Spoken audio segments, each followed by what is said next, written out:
All right. Good Monday morning, everyone. Hey, here in Texas, at least in like the South Central, I guess, of Texas, we're getting rain. So, hey, thank you everybody for sending us rain because we have thoroughly appreciated it 100%. But you guys know me, Amy, here with Russell, Fern, and our lovely guest today, Mickey, for Author Talk. So, you guys, let me tell you about my weekend, okay? Because it has just, let's talk about it, okay?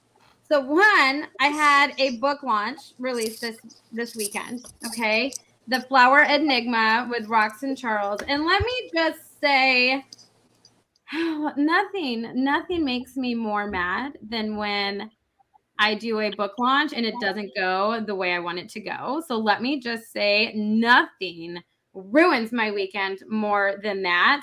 And in all reality, I am twirling in my head as to why it didn't go the way I wanted it to go.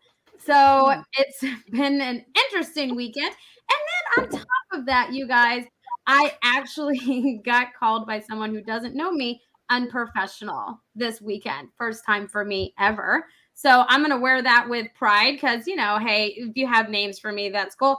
But I was actually called unprofessional, and professionals don't appreciate the way I do business. So it was a fun, angry weekend for me, to say the least. But it is Monday. It's a new week, you guys. And so I hope you guys all had fantastic weekends, and I would love to hear them. See, Amy, what you needed this weekend was a dragon so that you could look at this individual who is an idiot and say Dracarys, and then they could all just be burned up. And there you go. Okay. I love it. So you watched House of Dragons, obviously. So how was it? How did it go? Did you like it? I loved it. I loved it. I think they've done a great job. They've kept the flavor of Game of Thrones. So those of us who loved the series can appreciate that it's very, very much the same flavor of the world building. Everything is, the Red Keep. It's very exciting to see the Red Keep the way it was under the Targaryens.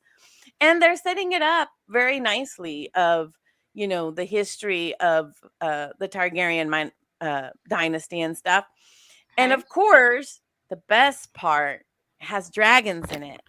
So there were like multiple scenes with like dragons, and the main character is like riding her dragon, and the other guy who is played by one of the Doctor Who's he's riding his dragon. So it was great. It was great. I loved it. I think it's very exciting beginning. So I want to see where they go with it. Okay. Nice. So it's better than like the ending of Game of Thrones, though, right? Because that last season wasn't the best season. Let's face it, pretty much anything would be better than that freaking last season. Okay. Yeah. But actually, I think I hope that they have learned from their mistakes of, don't freaking rush things, give the story the space it needs and stuff, because honestly, the fans are there, right? I mean, we're going to be there for them. So they just need to honor the fandoms. But I think it went really well. So I was very excited to see it. I'm excited. Yeah. The only bad part is that, of course, it's coming out one Sunday at a time. So we got to wait until next Sunday for the next episode. I'm not good with I know. I'm not always a patient person either. So I get it. But Russell, you're frozen on my end, but what did you do this weekend? Ooh. Did we lose Russell? Maybe. Is he frozen on your guys' end? Is it just me though? No, he's frozen. He's frozen. Okay. All right, he'll pop back up. Mickey, what did you do? Had a picnic with my daughter, watched a couple of movies, hung out, gave away 3 of my kittens. We are now kittenless except for one, and we're keeping her. So it was a very productive weekend that way. Nice. And, what movies did you watch? What's that? What movies did you watch? I watched The Lion in Winter. Me and my daughter watched The Pianist because she's interested in World War II stuff. And we watched a couple of horror movies because she's into that as well. So yeah. Oh. And then we had a picnic, and that was really cool. Had Subway at the picnic, played a couple of board games, went to the splash park. it was a very productive weekend from a dad-daughter standpoint. Nice. Very nice. Very nice. And I'm glad to hear that you have gone down to a 1 cat family because Two cats. My God. Two cats? family. You have got 2 cats? Okay. Yeah, we kept the mom and we kept one daughter. Okay. One of her kittens. Which actually helps my daughter with her autism because it's like a therapy thing for her. Yeah, and I mean, I love pets, and I think that having pets is awesome, but you do have to be careful with how many cats you have because they're a lot smellier in terms of things. Not here. Yeah. Not like a giant husky. That's not smelly at all. That's not especially smelly. A skunk husky. Well, okay, she has not been skunky in a long time. She had one interaction with a skunk, and now she's fine. But now she smells like a beautiful baby because, I put a little baby powder on her all the time to help with her coat and keep it clean and stuff. I brush her, and she smells delicious all the time. She's such a spoiled brat. It's not even funny. Some of my cats, Vern, Bombays are historically, they need to have clean litter boxes. If they don't have clean litter boxes, they will defecate all over your house. Oh my gosh. That is a true statement because I have a Bombay cat. But he's like, I don't know, he's super chill. So Fern, that's my black cat Mowgli. Yeah. And I mean he goes outside, wanders, he comes back, but no, they like to be clean. They like their bathroom to be clean. Like they're just they're special creatures. I've grown to like Mowgli of my cat. So it's it's a whole thing. But Russell, are you back with us, Russell? I don't know. I'm having some kind of weird Wi-Fi trouble apparently. So if you have to go on without me, just do it. But no, we can hear you now. You're good. What was up with your weekend, Russell? Oh man. Okay. He's frozen. I actually This is not a Disney. This is not a Disney film, but Russell is frozen. Hey, don't get me frozen. Don't get me started on Frozen, okay? Because I can sing all of those songs from 1 and 2 because my daughters love that movie. Okay. Anyways, just saying. That's okay. We'll wait for Russell to come back, but I will tell all of you guys good morning. We hope you guys are having a fantastic day. You guys know we like engagement in the comments. We like to answer your questions and just, have fun and get to know you. To us, you guys are family and definitely friends. So feel free to comment or anything like that. If once you pop on, we love to say good morning. And, I say this all the time. I feel like you guys need, a disclaimer, I guess. But yes, I'm like this all the time. You can ask Fern, Mickey, and Russell. I am loud like this all the time. I am just vibrant as hell all the time. That's just how it rolls. But you guys, okay, so I'm on a mission. Good morning, Bob. Good morning. So you guys, I'm on a mission really quick before we dive into everything about Top Shelf and everything. I am determined to tap into paperback books and making them bestsellers. I want it's just like a thing for me. It's like an itch that I need to scratch. Like I need that in my life just because I just want to do it. Like I just want to do it. Well, it's good as a professional to have the challenges that bring you, into investigating your craft even more, right? I mean, because you've done such a great job with your ebooks and making your clients' ebooks, Amazon bestsellers and stuff. So now it's kind of like, okay, now you're toggling over to, okay, how do we do that with the paperback, which is really great because for authors, selling paperbacks is going to mean a lot more money than when you sell your ebooks, Oh yeah. So that's going to be really awesome for your authors. For sure. All right, I think you got Russell. Yeah, I've switched Wi-Fi, so I hope it works this time. Okay. So I went to the book launch, and it was the antithesis of what you try to do when you do a book launch. Yeah. They spent a bunch of money on placards and handouts and they just invited a few of their friends, and they didn't do anything on social media at all. And then they were surprised at, it's like the pop when The you're a new turnout. author and you sell books to all your family and your friends, and then you don't sell any more books. Right. Yeah. It's that thing. Oh man. Okay. That's just like, oh man, that makes my heart go out to that author, because that is one of those things, like, you always have your biggest fan as your family and your friends, and then you have the poor way to say it is like real fans, right? That don't know you, because your family and friends are always going to support. Like, I buy every single one of your guys' books. I love them. I read them. I love them. I'm your biggest fan, right? But I'm also, you guys are family to me, pretty much. Everyone I work with is family. But it's one of those things where you have to use social media to get the word out, to get new people there that you don't know. If it was like a closed book launch where you had to be invited to it, then that's one thing. But I mean, I was having this conversation the other day about how, social media in terms of marketing has just opened the gates, right? And it's kind of flooded it. We're doing, door-to-door marketing campaign and stuff.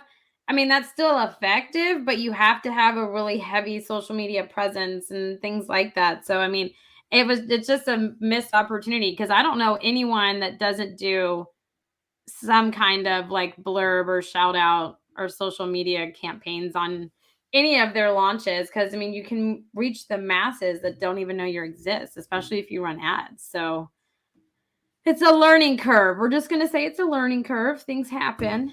So that's sad. Yeah, but that is sad because when you're doing a book launch, you really want to have, bigger success. And a lot of that, when it's a physical launch, you really need to think about like location. Where are you having it? When we used to do live book launches before COVID, we always partnered up with like a restaurant of some kind that would let us have a corner space where everybody else could still see us, but we were there. And because then you have the possibility of just random people who are at the restaurant checking out the book and seeing the cover and seeing, that something fun is happening. And we'd have random people join us and do trivia games and things like that to get people involved and make it interactive. So that's location is a huge part of success. What I don't understand, for example, is why, if you have a book launch, you don't invite all the book podcasters you know of or you can find both in the area and beyond to attend the podcast. Not that they will, to the launch. Not that they will, but that's another way to make them aware of you and your new book. I don't know.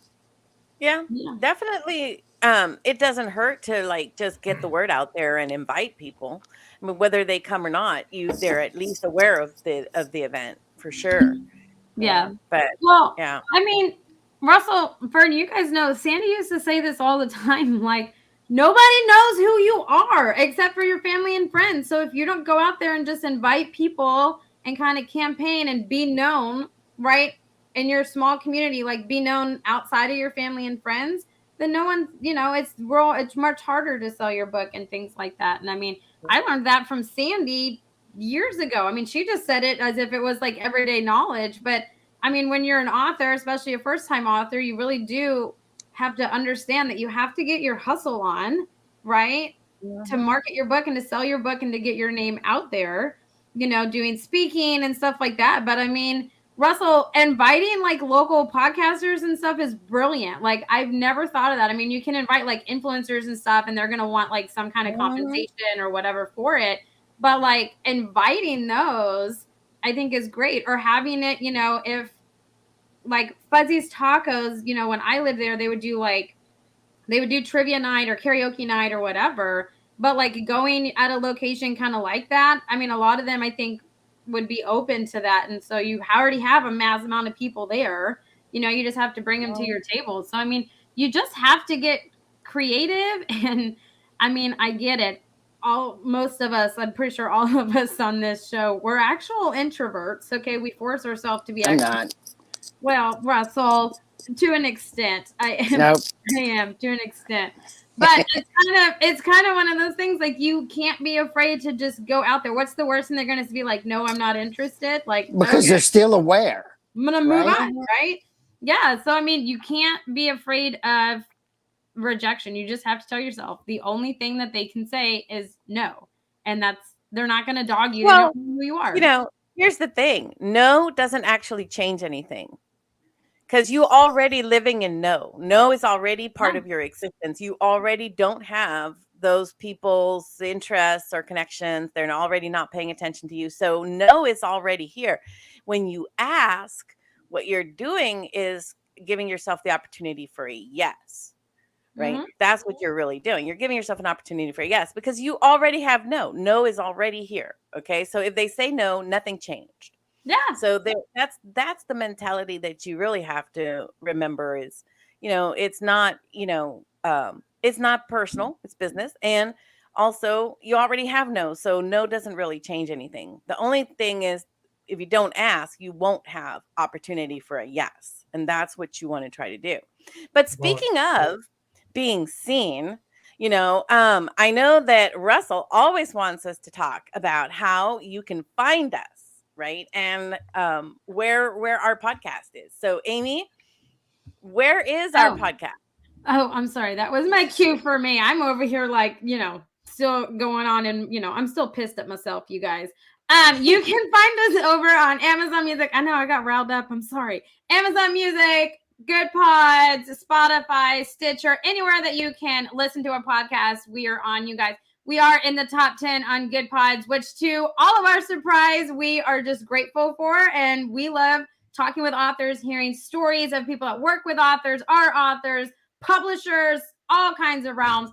And we love to just hear that. And when we started it, it was all Russell's idea, actually. And so we're just so grateful and humbled by it. And thank you guys all for listening and sharing. And just, we love you all so much for it.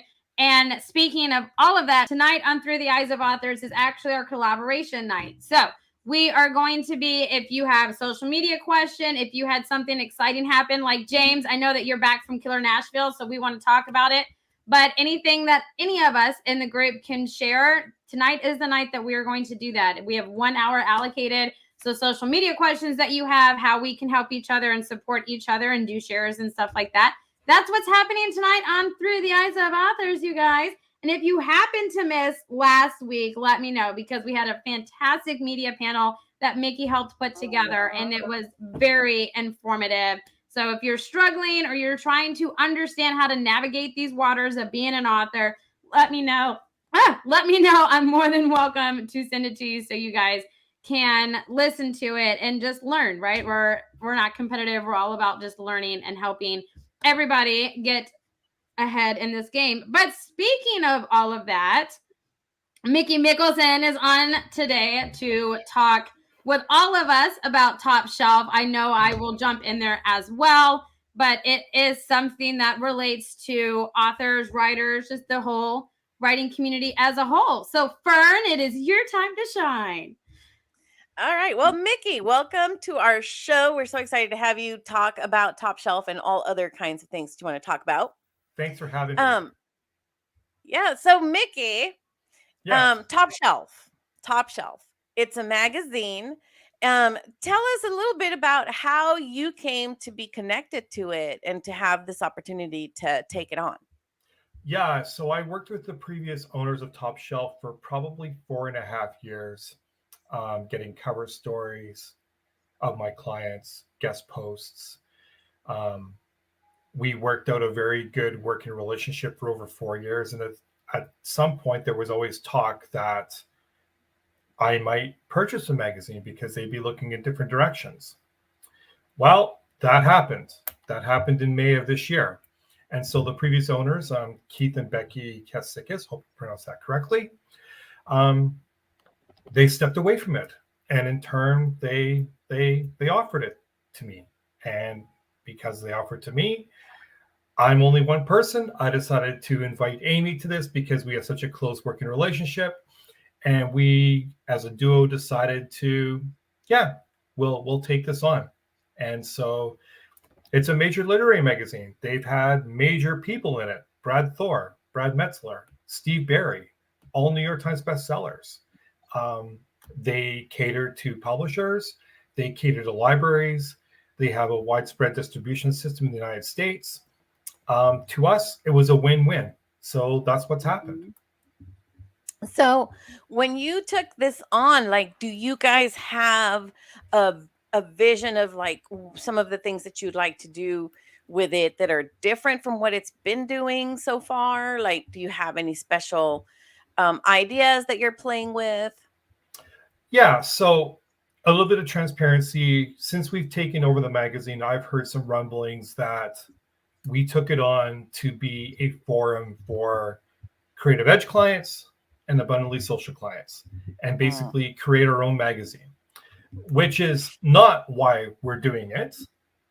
We will have some clients who are focused in it for sure, but it's really meant to be a book community magazine. So, and what I mean by that is we want to leverage every aspect of the book industry that there is. So we want to put indies on covers. We want to represent traditional aspects on covers and guest posts and interviews and things like that. But beyond that, we also want to focus on other areas within the book industry. So spotlight libraries, spotlight indie bookstores across the country or internationally, have comic book sections, have posts around writing and publishing and vital key information that maybe people don't know.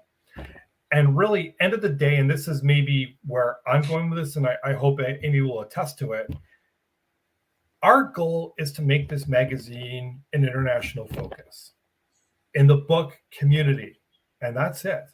And I believe that the way to do that is to make sure that we're properly representing not only Creative Edge, not only Abundantly Social, but the book industry as a whole across the nations. That's the goal. Now, are we going to be able to do that? I don't know. It's a very, very big leap, but that's what our goal is overall. Well, I think it's always good to have the biggest goals, right? To dream big, conquer the world kind of goals. And then whatever piece of the world you get, that's more than what you may have gotten if you had smaller goals. So to me, that's awesome. And I love this idea of highlighting, for example, the bookstores and the libraries, because a lot of libraries actually have really great programs that they're offering for readers and for writers to connect, and very few ever get really highlighted. So I love that idea of kind of highlighting other parts of the industry. So the first issue is out, and it was the awards issue, right? The awards issue, which was prior to you guys taking it on, was the awards contest. So I don't know, Amy, if you have the cover and can show it. Now, this is an online magazine. Is there a physical magazine available as well, or is it just online? Is there a plan to make it available as a physical magazine as well? What about that kind of dynamic? Is it mostly going to be online? We want to start with online because we weren't sure what we had, and we weren't sure, number one, if we're going to be able to maintain the success that the previous owners did, because they did. They were very respected in the industry. They know a lot of people. They had a lot of contacts. And so we want to make sure that, number one, the magazine attests to that success rate. But also, if we do attest to that success rate and continue on from that aspect, our goal is to move it from a virtual to a print and have it all over. I'm in Canada, so for me, I would love it to be distributed in all the Indigo chapter stores in Canada. That's a process, obviously. But end of the day, our main focus right now is to ensure that the content we're putting out looks good, that it's vibrant, that it's professionally done, and it's eye attractive to readers. And number one, if we're going to call ourselves the Book Community Magazine, make sure that we're actually advocating for that, and the content we're putting out displays for the entire book community, if that makes sense. Yeah. Now, when like the Houston Writers Guild, for example, is having a workshop, I think this Saturday, on being a freelance writer and getting opportunities to write, in the market. And your magazine would be one of those kinds of opportunities for contributing writers, freelance writers that that would pitch stories. What are some of the stories, the ideas that you might be interested in, that those who might be listening, who are authors, who are interested in it, who could pitch it to you? And do you guys have a method or a process yet for having these kinds of contributing pieces coming your way?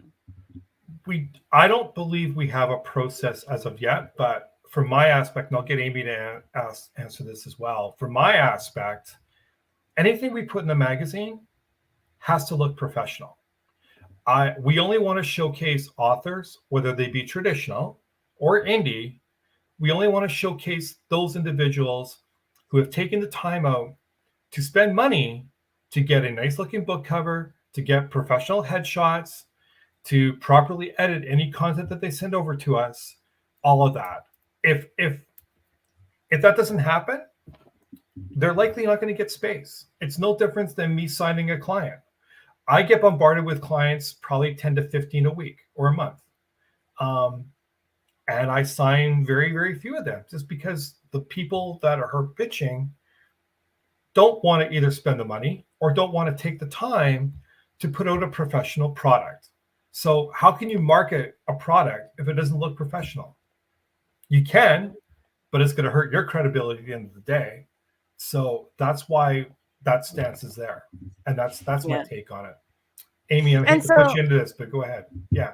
Yeah, Amy, like, what are some of the stories that you might like to see? Like, if I'm a writer and I'm out here and I've got, I've got my books or whatever, what kinds of things might I be able to send you to, like, begin to connect with you and maybe get a publishing opportunity with you?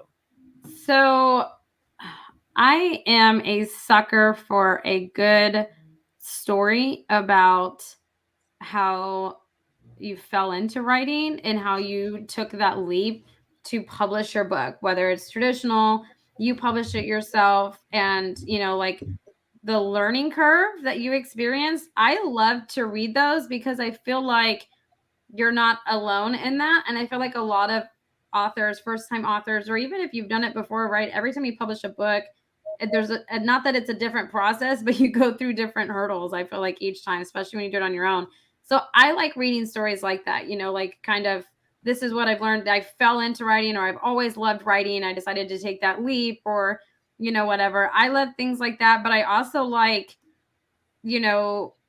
support stories too, like inspirational, but support stories about how this has been such a journey, but now like I've made it, and I, have such this big support, because I feel like, writing is a form of art and it's an expression of art. And so I like to read those, and you never know, like your story may inspire somebody else. And so I always like reading those kind of things, and, loopholes and stuff like that are my thing. But I mean, I just feel like the writing community and the book community, right, just as a whole, because there's different versions of writing, expressions, people like us, right, that have this podcast that talk to authors, right? There's all these different realms that go into this community.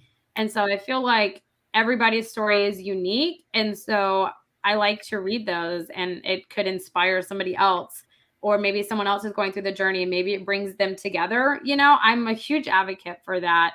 And going back to what Mickey had said about like Creative Edge and Abundantly Social, for me personally, like Top Shelf is all about bringing awareness to all aspects of the writing community. It honestly doesn't really have anything to do with Abundantly Social or Creative Edge, in my opinion, because the writing community has amazing writers in it. It has amazing illustrators in it. It has incredible podcasters. I don't like author talk right in it, but it also has the people behind the book production that goes into it that you wouldn't understand. And the reason that I say that is because before I met Sandy and she decided to go with authors and stuff, I didn't realize how much money, if you self-publish, goes into a book. And so it really is an investment. And so I treat my books, you guys, so much better now that I know those things. And I like to kind of highlight that because, you know, when I talk to some of Joshua's, you know, friends from work and they're like, oh, I've been thinking about writing a book, what all goes into it? And you kind of break it out. They're like, wow, I had no idea. Like, I'm going to treat my books better. And I feel like just kind of bringing awareness to there's all kinds of aspects of this writing community and what all goes into it and letting each one kind of have its moment to shine, to me, I feel like is the purpose of Top Shelf. And, you know, I feel like all stories kind of feed into that. And it's part of what has kept me being so involved in the writing community is, you know, this is the most welcoming space in my opinion. So, I mean, that's a long answer. I think it's a really great thing to know that, you know, what kinds of articles you're interested in, because definitely the different pathways that people have taken to succeeding, to bringing forth their books. That's always good to hear.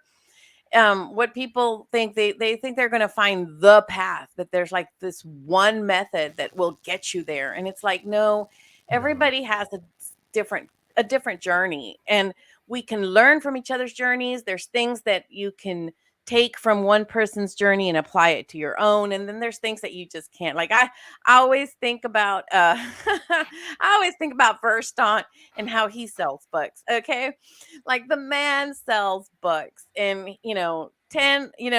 9 out of 10 times he will make a sale, but I would never be able to apply his methodology because I'm just too shy. I am not. I love his method though. I love his method because it would, like, if that happened to me, I would totally just stop and be like, well, okay. And then you're just like, well, I don't know how to get out of this situation, you know? What is this strange method? Okay, so his methodology is, okay, we're at an event. He stands in the middle of where people are walking with his book open to his story, and he goes, do you read? They're like, yes. And so he sticks the book in their face and goes, read this. And so they start reading his story, and he starts, after a few minutes of them reading, he starts talking to them about him, and he's a writer, and he's here, and he can sign it. And look, years later, it's going to be super valuable because it's going to have his signature. I mean, he just does his spiel. 9 out of 10 times that man sells that book. But, like, would I do that? Heck no. But there are other people out there for whom that personality and that methodology could work. So it's good to hear what works for other people. Yeah. And sometimes you adapt it to you, and sometimes you have to go, okay, that doesn't work for me. No, I know. But I mean, I think I don't know, maybe I'm just weird and I'm cool with being weird. But I always think, like, we learn so much from each other. Like, earlier today, I learned a new word from Russell. Like, I've already learned something new today, right? And so for me, I'm just like, why not share the stories? Because it's going to relate and resonate with someone. And if that brings an author friendship together, that's great. Maybe they become a co-writer, or maybe they write an anthology together or whatever. But, I don't know. I just like building friendships. Like, that's my thing. So I think it's wonderful. This magazine is going to be a great opportunity for authors and readers to get to know the community, right? The vast and vibrant community that is around the world. Because, like, Mickey, you were talking about bookstores. There are so many popping up. So a lot of really wonderful indie bookstores. So what a great way to help highlight some of these new businesses, and give opportunities for people to go and be in the bookstores and get books. Yeah, we want to spotlight bookstores. We want to spotlight media outlets too, like podcasts. I mean, for September, we're going to have a pretty mainstream podcast front and center on a spotlight in the magazine. We're going to have book reviews. We're going to have library focuses, bookstore focuses, a combination of indie and traditional author focuses, because as I've always said, indies count too. And they deserve to be on the same stage as traditionals, especially if they put in the work and the dollars and everything to make their books look the way they should. So I have a pitch. Go ahead, Russell. Bring it on. Here. There is a bookstore in Asheville, North Carolina, that I was at a couple of months ago. That is this huge bookstore which has a band in it and has a great bar. And you can sit around drinking champagne surrounded by all these beautiful books. And they're not just a few books like in some of those type of bar / bookstores, but it's a serious bookstore with a band and a great bar in it. And that should be one of the bookstores that's in your magazine sometime. It's just spectacular place. Perfect. Yeah, we'll figure that out. So that's the kind of stuff that we want, actually. Things like that, right? So, yeah. And I think it's wonderful. And the key thing too is going to be, of course, you guys, we're going to put the link to the magazine on the comment section, so you guys can click on it and check it out. And also for you guys who are interested in pitching stories, it's interesting to me always when you query magazines and stuff. There are very specific methodologies and guidelines for this. So, little furry friend.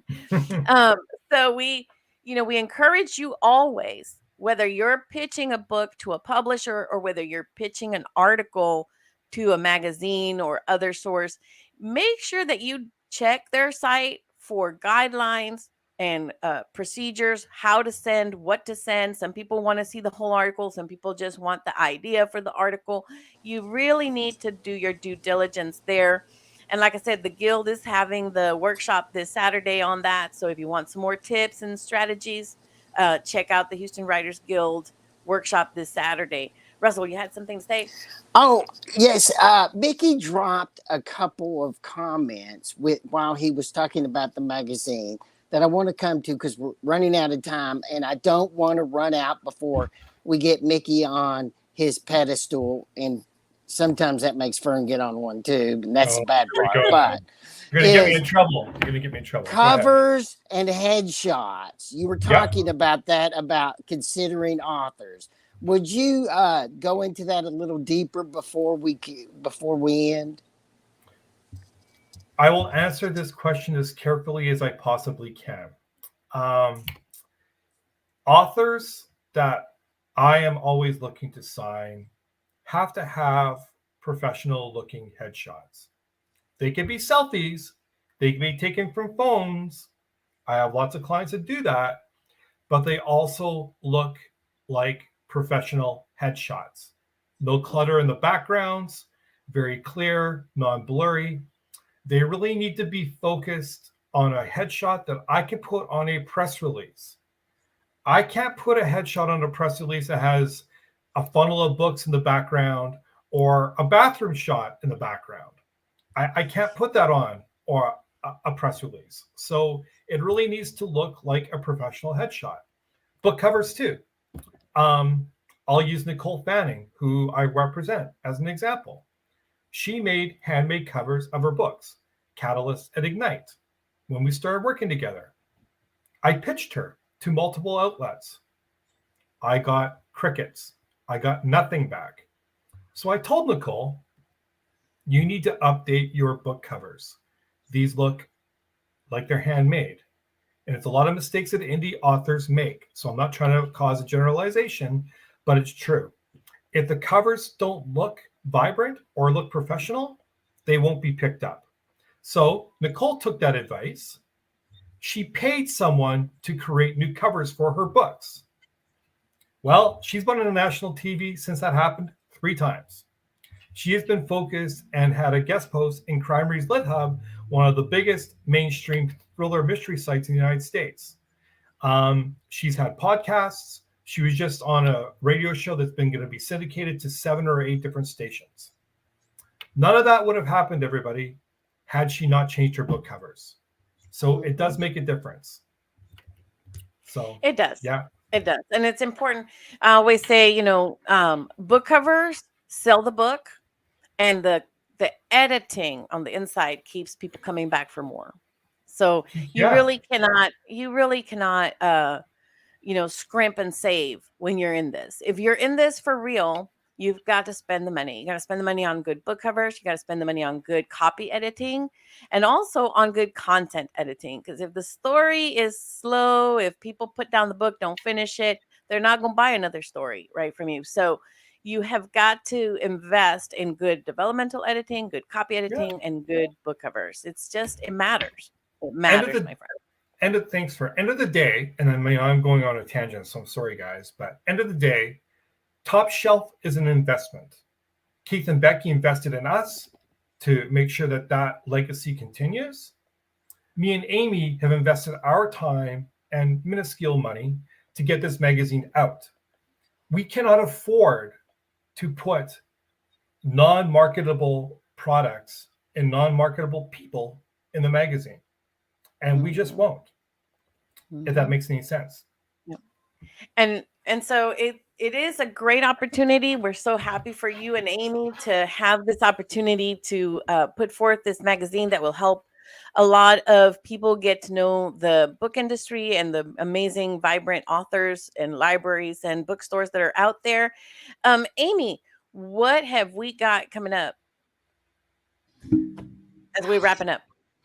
Well, I mean, I'm looking at the clock, and the Nazi over there is throwing eyes. Hey, he's been really good today, though. Russell, I'm so proud of you. I do have control issues, but I can sometimes. feel that. I can feel his vibrations. I hear Mickey mumbling over there.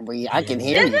I know you said something. That's so weird, Fern, that you say that, because I'm like the same thing. It's almost like telepathic. I'm like, oh my gosh, Russell's staring a hole in me. Like, I know. And then if we're going over, it really gets that hole. And I'm like, I'm in trouble.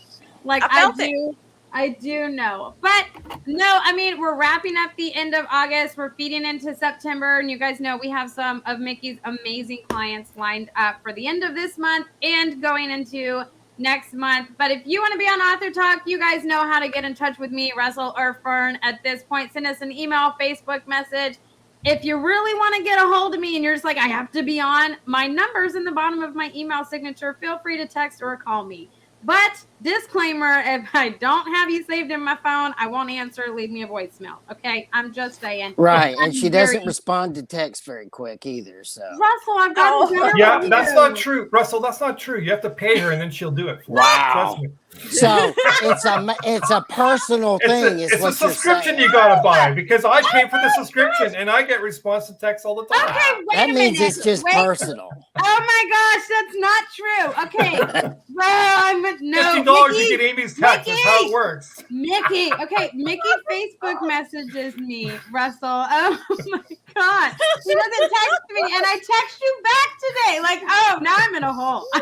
I'm in a bad spot. Amy's subscription service. That's how I'm hurt. I am really hurt. Well, you guys, on that note, this has been a wonderful author talk. It was. Oh my gosh, I'm in a bad pickle, you guys. Like, I can't get out. It really isn't anything personal, Russell. I do write Amy's you gonna back. kill me later. It's okay. Oh, whatever. Oh my gosh. Anyways, we hope you guys have a fantastic Monday and a great rest of your week. Ending on this, we're just going to end on this note. Like, I'm just red at the moment. I know if you're listening to us, you can't hear me, but when I get, nervous, I turn red, no lie, and I break out in hives. And so that's why my hair's over. So anyways, I'm sure I'm going to get yelled at here in a little bit. I'm going to get yelled at for sure. Have a fantastic rest of your week, you guys. We will catch you all next Monday. Until then, bye, everybody.